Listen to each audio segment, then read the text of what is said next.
Assalamualaikum warahmatullahi wabarakatuh. Perkenalkan, nama saya Ramadhani, MPM saya 2006 10 40 20 10 6 dari kelas 2. Kali ini saya akan mempresentasikan hasil kerja saya yang berjudul keberhasilan kurikulum.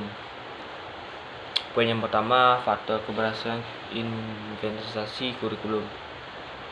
Dalam pelaksanaan kurikulum memerlukan dukungan dari 4 SNP lainnya, yaitu standar pendidikan dan tenaga kependidikan atau PTK, standar pembiayaan, standar sarana pelaksana, dan standar pengolahan.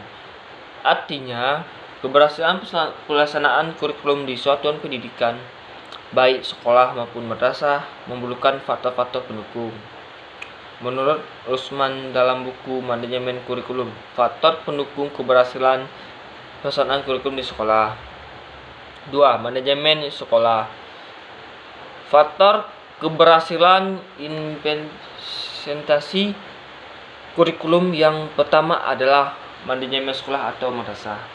Manajemen adalah proses untuk mencapai tujuan-tujuan organisasi dengan melakukan kegiatan dari 4 fungsi utama, yaitu merencanakan, running, mengorganisasikan, organizing, memimpin, landing, dan mengadilkan perubahan peristiwa dalam pengembangan suatu KBWI melalui perencanaan.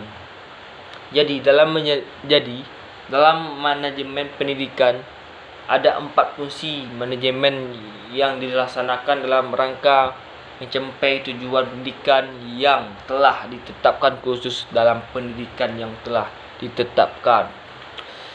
Artinya, satuan pendidikan melakukan keempat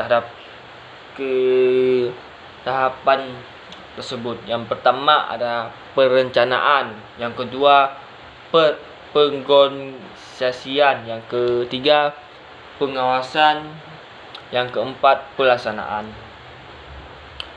Poin selanjutnya, pemanfaatan sumber belajar. Faktor keberhasilan implementasi kurikulum yang kedua adalah pemanfaatan sumber belajar oleh guru maupun peserta didik. Sumber belajar dapat dikategorikan ke dalam 6 jenis, yaitu yang pertama pesan, yang kedua orang, yang ketiga bahan, yang keempat alat, yang kelima teknik, yang ketujuh lingkungan. Selanjutnya, penggunaan media pembelajaran. Kedudukan media sama pentingnya dengan kedudukan metode, karena yang akan digunakan menutup media apa yang dapat diadaptasikan dengan kondisi yang ada. Kontribusi media dalam pembelajaran pada tahun 1945 adalah penyampaian pembelajaran dapat lebih standar, pembelajaran dapat lebih menarik, pembelajaran lebih dapat efektif dengan menerapkan teori belajar. Waktu pelaksanaan pembelajaran dapat berlangsung kapanpun dan dimanapun diperlukan. Sikap positif siswa terhadap materi pembelajaran serta proses pembelajaran dapat ditingkatkan. Peran guru berubah ke arah yang positif. Poin yang selanjutnya, penggunaan strategi dan model-model pembelajaran. Dalam pembelajaran ada yang hampir sama dengan strategi dan model, yaitu pendekatan. Pendekatan adalah titik tolak atau sudut pandang terhadap proses pembelajaran. Dalam pembelajaran terdiri dari 2 pendekatan, yaitu pendekatan berpusat pada guru yang menurunkan strategi pembelajaran langsung. Model adalah suatu rencana atau pola digunakan membentuk pembelajaran dan membimbing pembelajaran dari kelas yang lain.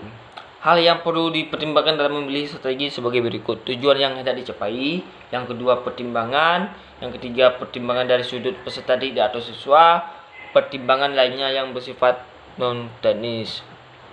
Kesimpulan, dalam konteks pendidikan manajemen yang tersedia keseluruhan proses kerjasama dengan memanfaatkan sumber personal dan material.